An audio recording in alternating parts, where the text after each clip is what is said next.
The Galactic Council chamber fell silent when Ambassador of the delegation cleared her throat.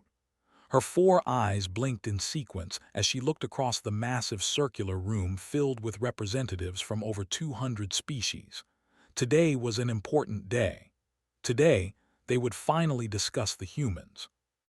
"We have all seen the reports," she began, her voice translated through the universal communicator embedded in every seat.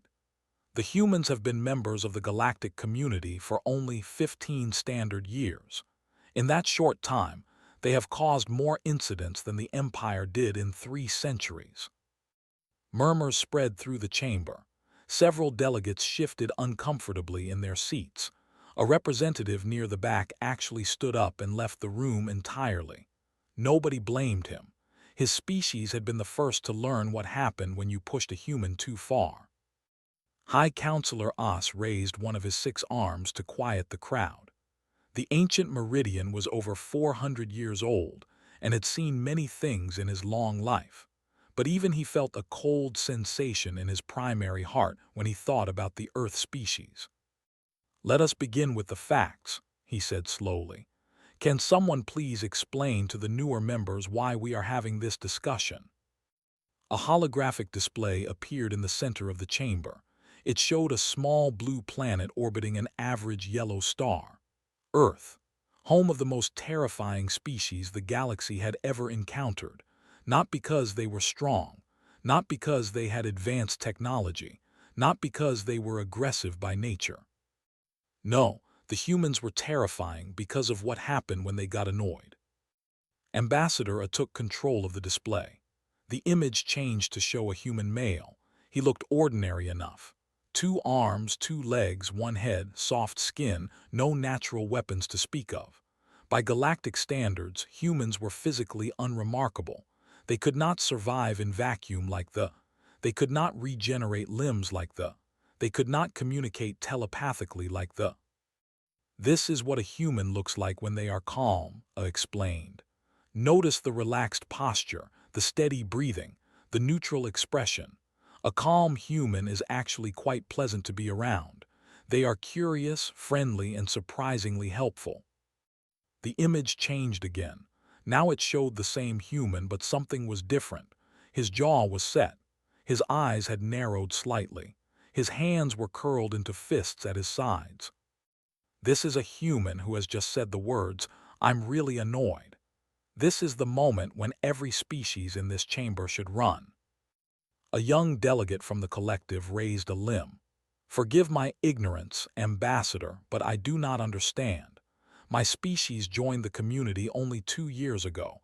We have not had direct contact with humans. Why should we fear such a physically weak species?" A's 4 eyes all focused on the young delegate, with something that looked very much like pity. "Let me tell you the story of the incident," she said.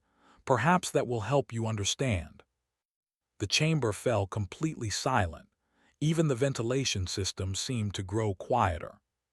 12 years ago, a trading vessel encountered a human cargo ship in the neutral zone. The captain decided that the human vessel would make easy prey. After all, humans were new to space travel.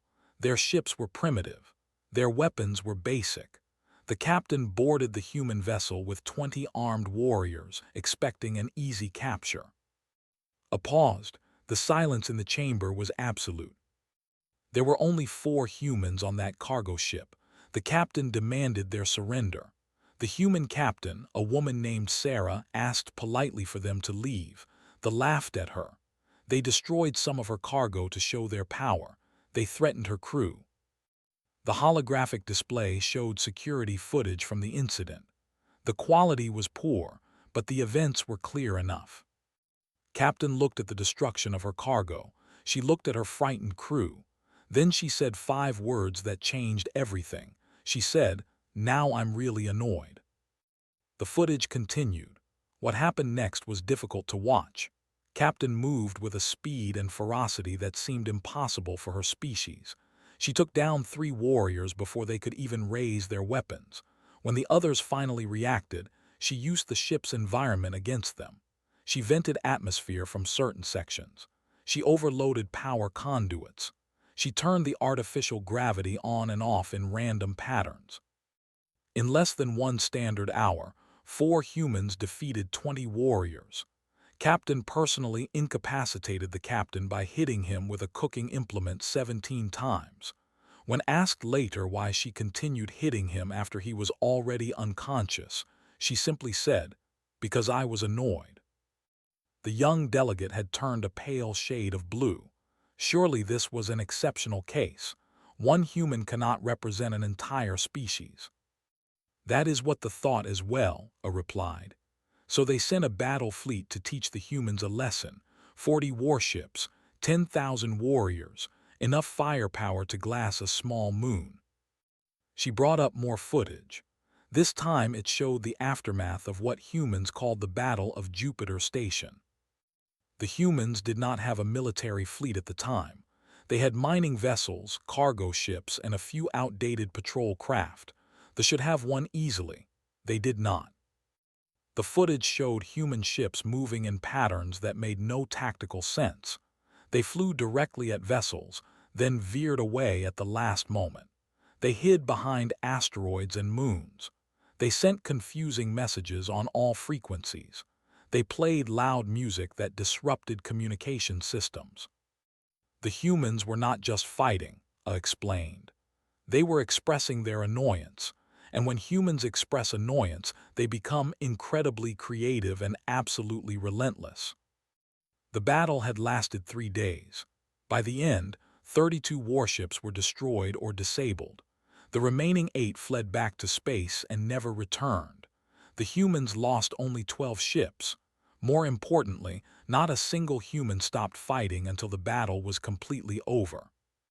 The humans have a saying, continued. They say that anger makes you stupid, but annoyance makes you efficient.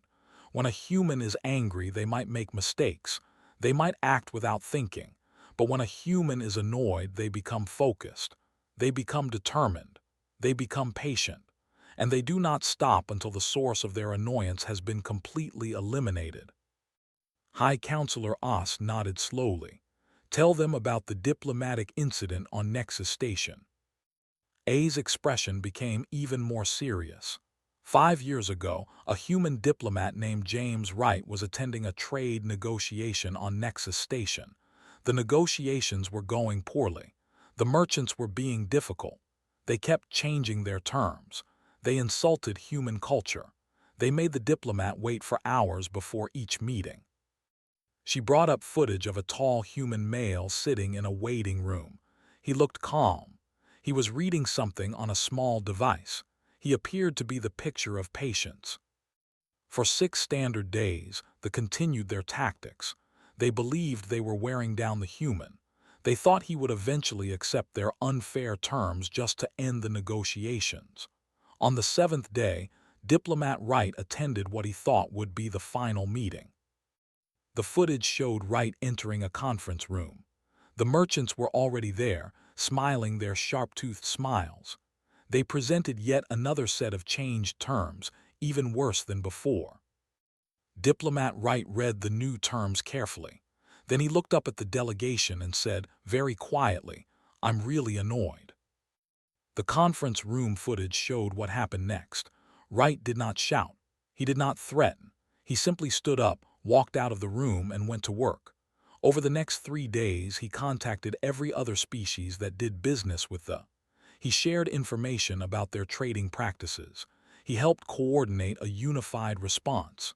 He worked without sleeping, without eating, without stopping. By the end of the week, they had lost 60% of their trade agreements. Their economy collapsed within 2 months. 3 of their largest merchant houses declared bankruptcy. And Diplomat Wright, he returned to Earth, took a vacation, and never mentioned the incident again.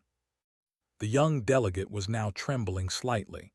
How is this possible? How can one species be so dangerous? A turned off the holographic display. The scientists have studied this question extensively. They believe it has something to do with human evolution. Humans come from a death world. Their planet is filled with dangerous creatures, extreme weather, poisonous plants, and unstable geology. To survive, humans developed 2 important traits. She held up one finger. First, they developed incredible endurance. Humans can continue functioning long after other species would collapse. They can ignore pain. They can push through exhaustion. They can keep going when all logic says they should stop. She held up a second finger. Second, they developed a unique emotional response to sustained stress. Most species become afraid or angry when threatened. Humans do too. But when a threat continues for too long, something changes in their psychology. They become annoyed.